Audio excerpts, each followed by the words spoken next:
The Galactic Council chamber was packed with representatives from thousands of species. The air vibrated with anticipation, tension, and, for most, hope. The momentous decree was about to be passed. A total and unconditional ban on war. No more planetary invasions, no more orbital bombardments, no more civilizations wiped out overnight.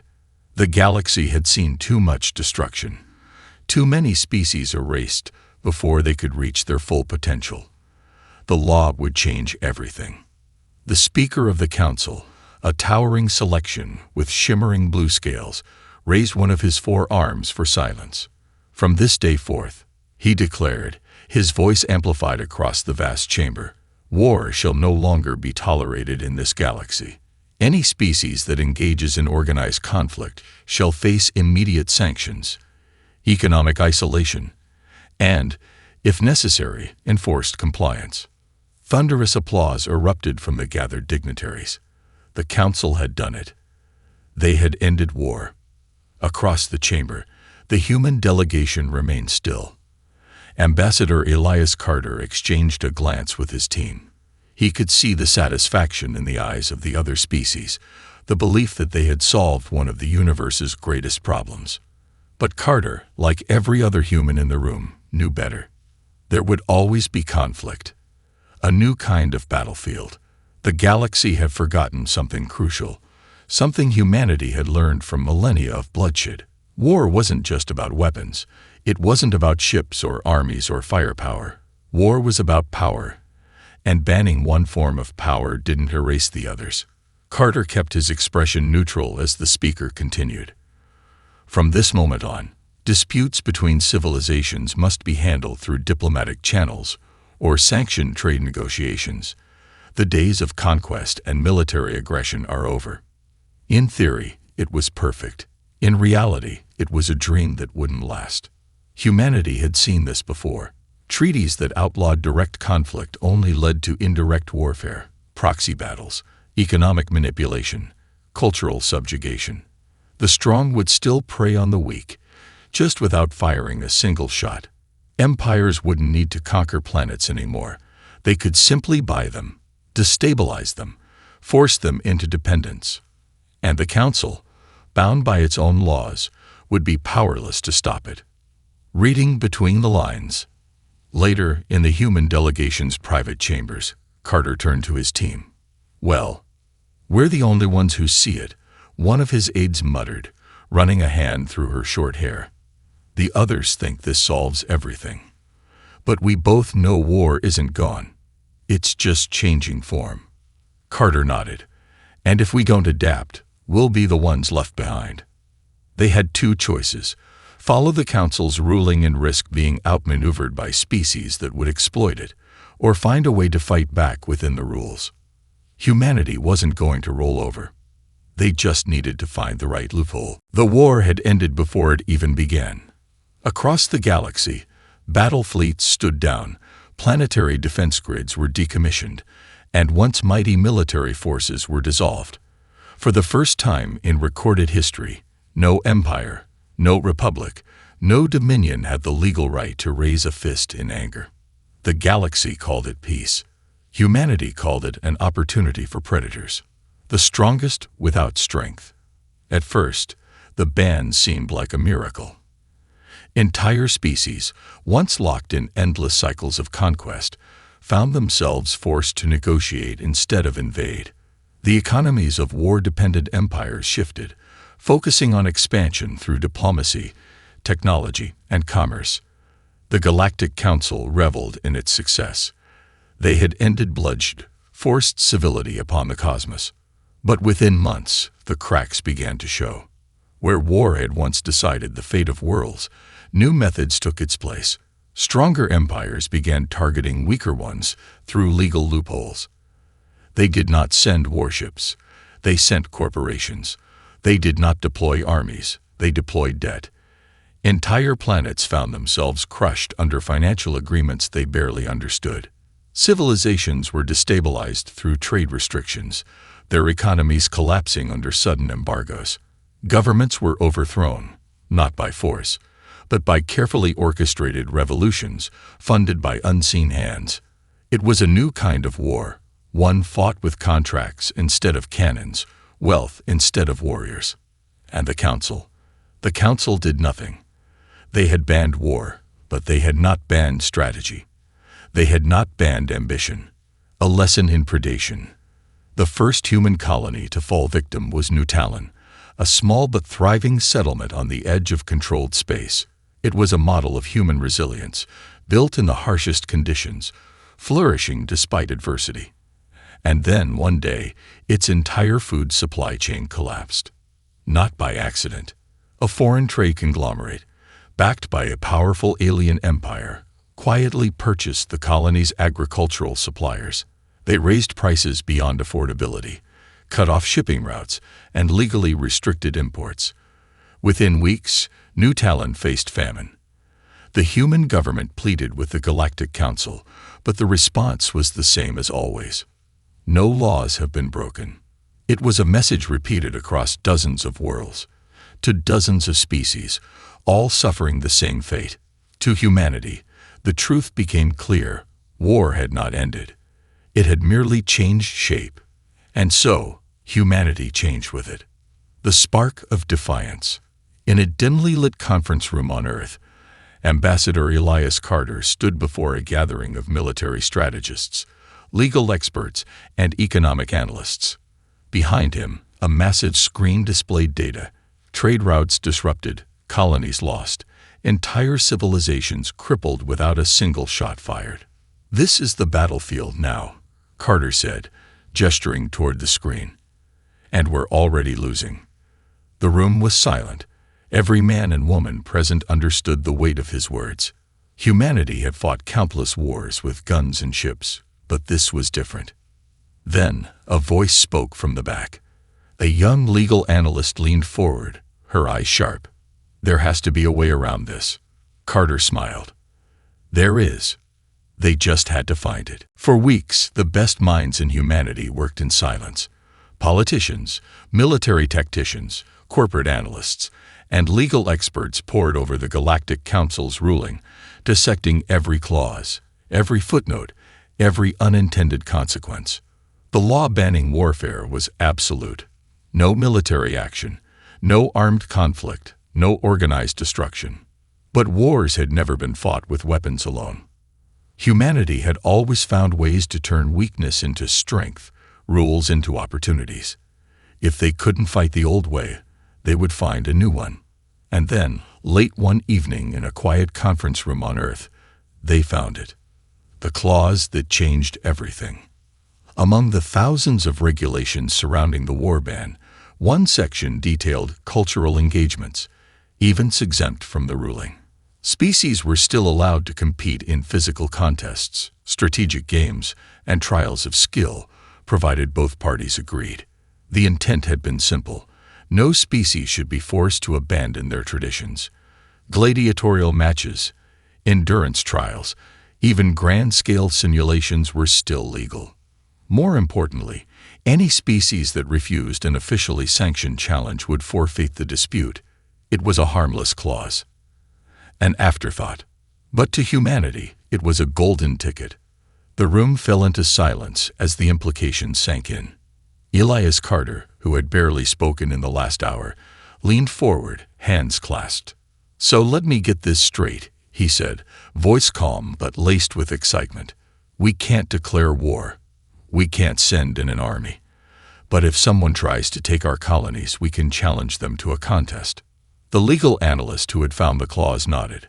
"As long as it's framed as a sanctioned competition, yes. And if they refuse, they lose by default." Carter exhaled, glancing around the room. The military officers looked skeptical.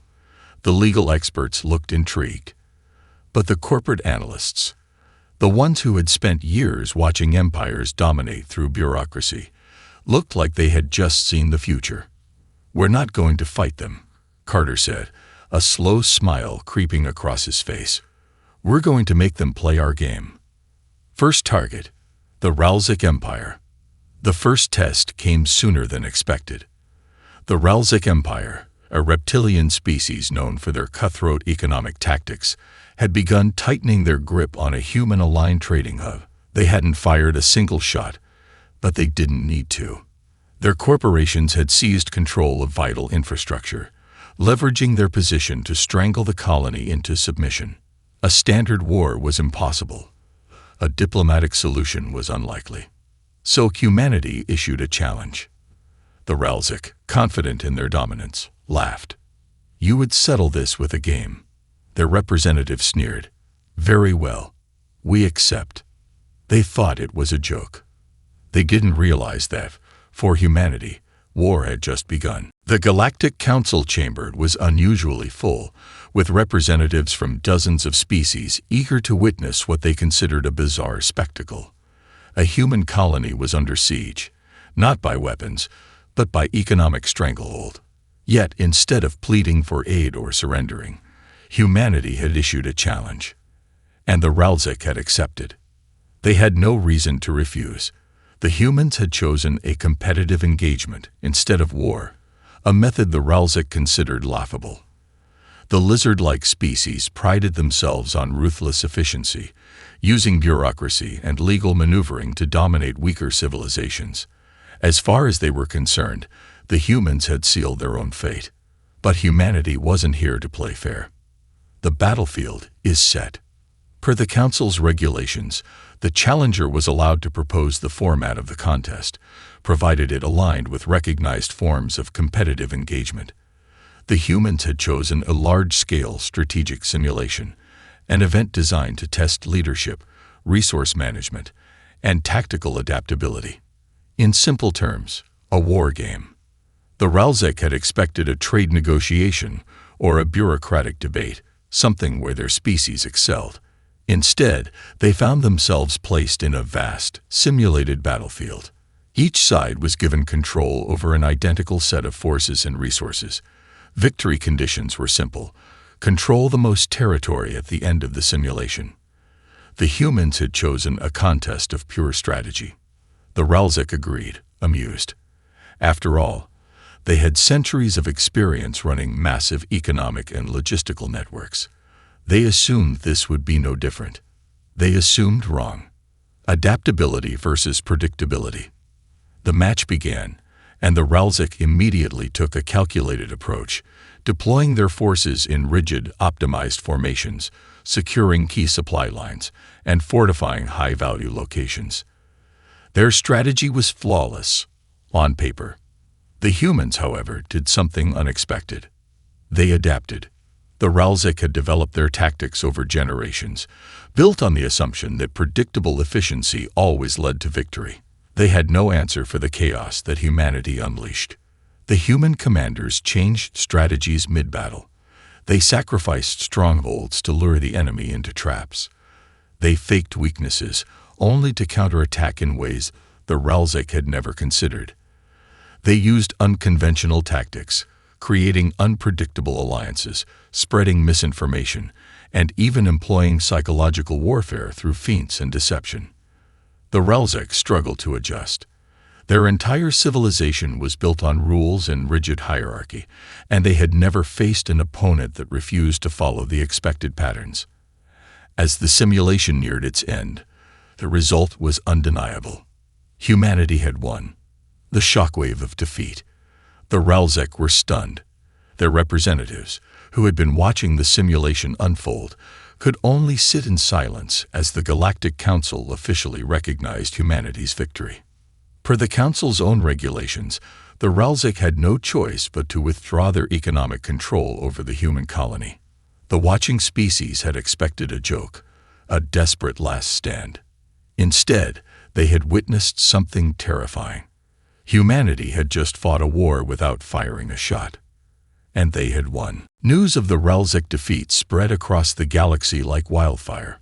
What had been dismissed as a foolish human stunt was now the most discussed event in every major political chamber, trading hub, and strategic command center. Humanity had done the impossible. They had turned the Galactic Council's own rules against it. More importantly, they had proved something far more dangerous. Warfare wasn't gone. It had simply evolved. and humanity was leading the charge. A dangerous precedent. At first, the Galactic Council treated it as an isolated incident, an anomaly. Surely, the Ralzik had simply been unprepared. Other, more powerful empires wouldn't make the same mistake. But then it happened again. A minor trade dispute between humans and the Voskari Republic turned into another competitive engagement. This time, a zero-gravity obstacle race, meant to simulate rapid fleet maneuvers and tactical positioning in deep space. The Voskari, a species known for their advanced starship technology, expected an easy win.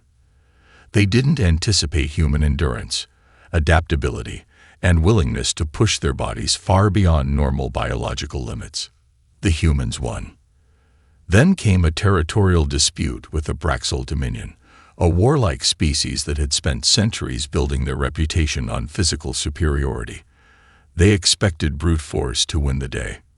Humanity challenged them to a full-contact martial arts tournament. The Braxel were stronger. The Braxel were larger. But they had never fought humans in hand-to-hand combat before. They had never faced an opponent who could take a hit, adjust mid-fight, and turn their own strength against them. The humans won again, turning war into a game. At first, other species resisted the idea. War was supposed to be about strength, numbers, and firepower. But the more they watched, the more they understood. These games weren't games at all. They were controlled warfare, battles fought under strict rules, but battles nonetheless. And humanity was winning them all. The realization sent shockwaves through the galaxy. No species had prepared for this kind of conflict. No one had ever thought to turn war into a contest of skill, endurance, or strategy. Humanity had. And now, the rest of the galaxy had no choice but to play along. The inevitable backlash. The victories didn't go unnoticed. Some species saw it as a brilliant evolution of warfare, a way to prevent senseless destruction while still allowing civilizations to prove their strength. Others saw it as a direct threat. The most powerful empires, the ones who had relied on intimidation and military dominance, saw humanity for what they were, dangerous. It was only a matter of time before someone decided to challenge them on their own terms. And when that day came, humanity would be ready. Because they weren't just playing the game. They were rewriting the rules. Humanity's victories had changed the galaxy. What started as an absurd loophole had become a new battlefield where conflicts were settled through contests of skill, endurance, and strategy. Some species adapted, learning from the humans and embracing this new form of warfare. Others resented it, their centuries-old dominance slipping through their fingers. One such empire, the Zorvax Imperium, was among the latter. The Zorvax were old, powerful, and relentless. Before the warban, their fleets had crushed dozens of civilizations, expanding their dominion through sheer might. Now, with direct military action outlawed, they had relied on economic and political pressure to maintain control. And then the humans happened. The Zorvax watched as humanity dismantled rival after rival, outmaneuvering them with contests that turned brute force into a liability. Their empire wasn't built for this kind of war. They couldn't adapt fast enough. So they decided on a different strategy. If they couldn't win the game, they would break it. A challenge humanity couldn't win. The Zorvax issued a public challenge to humanity, one the entire galaxy would witness. They framed it as an act of diplomacy, a grand contest to celebrate unity and honor the new age of conflict resolution. But anyone paying attention knew better.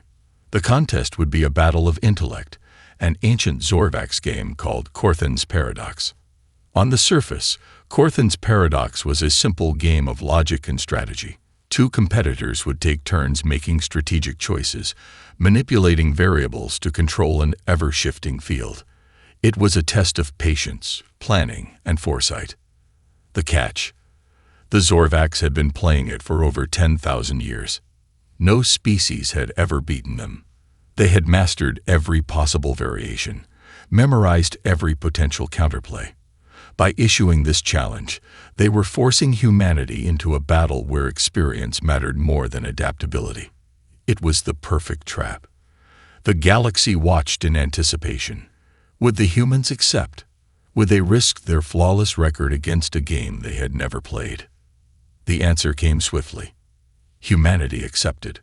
Preparation for the impossible. Elias Carter stood in a war room deep beneath Earth's surface, surrounded by mathematicians, strategists, and AI specialists. A holographic display of Corthan's paradox hovered above them, its twisting patterns shifting in complex, almost hypnotic formations. Carter folded his arms. "Tell me the truth. Can we win this?" One of the analysts hesitated before answering. "If we play by their rules." "No. The Zorvacs have studied this game for millennia. They know every move, every counter. If we try to beat them at their own strategy, we lose." Carter smirked. "Good thing we never play by their rules." Silence filled the room. Then, slowly, the smirk spread to others. They weren't going to play Corthan's paradox. They were going to break it. The day of the challenge arrived, and the entire galaxy was watching. The contest was held in the heart of the Galactic Council's Grand Chamber, where massive screens displayed the game board for all to see. On one side sat Grand Strategist Valtrix of the Zorvax Imperium, an elder tactician whose mind had been shaped by thousands of victories in Corthan's paradox. His presence alone was a statement. The Zorvacs weren't here to compete. They were here to win. On the other side sat Dr. Helena Vos, a human scientist with no recorded experience in Corthan's paradox. The choice shocked the spectators. Why had humanity sent a scientist instead of a strategist? Why had they not chosen a grandmaster of their own? The Zorvacs took it as a sign of surrender. They were wrong. The first moves. The game began as expected. Valtrix played flawlessly, his opening moves setting the board into a pattern that had crushed thousands before. Every move he made forced Helena into defensive positions, restricting her options. But Helena didn't look nervous. She played confidently, making moves that seemed reckless, almost random. To the spectators, it looked as if humanity had already lost. Then, something strange happened. Valtrix hesitated. For the first time in centuries, a Zorvax Grandmaster paused to consider his next move. His ancient knowledge told him Helena's strategy shouldn't work, but the board told a different story. The patterns weren't aligning the way they should. He continued playing, adapting as best he could. But every time he set a trap, Helena avoided it, not by countering, but by ignoring the game's conventions entirely. The murmurs in the audience grew. The game wasn't following the normal flow. Something was wrong. The human solution: chaos. Back in the human war room, Elias Carter watched the match unfold with a satisfied grin. "All right, someone explain what's happening," a military advisor muttered. "She's not even playing properly." "Exactly," one of the analysts said, eyes gleaming. "Corthan's paradox is a solved game. The Zorvacs have played it for so long that they've locked themselves into specific expectations. They only recognize valid strategies." Carter nodded. "And Helena? She's doing something no one ever tried before, breaking the pattern. Instead of playing for victory, she's forcing the game into scenarios the Zorvacs have never prepared for. She's not countering them. She's making them counter her." The collapse of a titan. Valtrix's moves became erratic. His strategies, once perfect, were now useless. He was still the most experienced player in the galaxy, but experience meant nothing when the game itself was no longer behaving as expected. The final moment came when Helena made a move so absurd, so nonsensical, that the Zorvac strategist physically recoiled. Then the board locked. A stalemate. Not a Zorvac's victory. Not a human defeat. A true, unwinnable state. The game had been played for millennia, but no one had ever broken it before. Valtrix stared at the board in silent horror. The unshakable Zorvacs, the masters of Corthan's paradox, had been outmaneuvered, not by skill, but by chaos. The Galactic Council chamber erupted in stunned silence. Then, humanity declared victory. Because according to the Council's rules, the contest had no defined resolution for a stalemate. By default, the challengers, the humans, won. The Zorvax response. The Zorvax delegation was livid. They accused humanity of trickery, of disrespecting the honored traditions of Corthan's paradox. But the Council upheld the result. No rules had been broken. And if the Zorvax didn't like it, they could always challenge humanity to another contest. But now, everyone knew the truth. Humanity didn't just play games. They redefined them. The Zorvax defeat sent shockwaves through the galaxy. For the first time in recorded history, Corthan's paradox had been broken, not through superior skill, but through sheer unpredictability. Humanity hadn't just won. They had proven that no system, no strategy, no ancient tradition was untouchable. The Galactic Council chamber remained silent for several tense moments after the final ruling.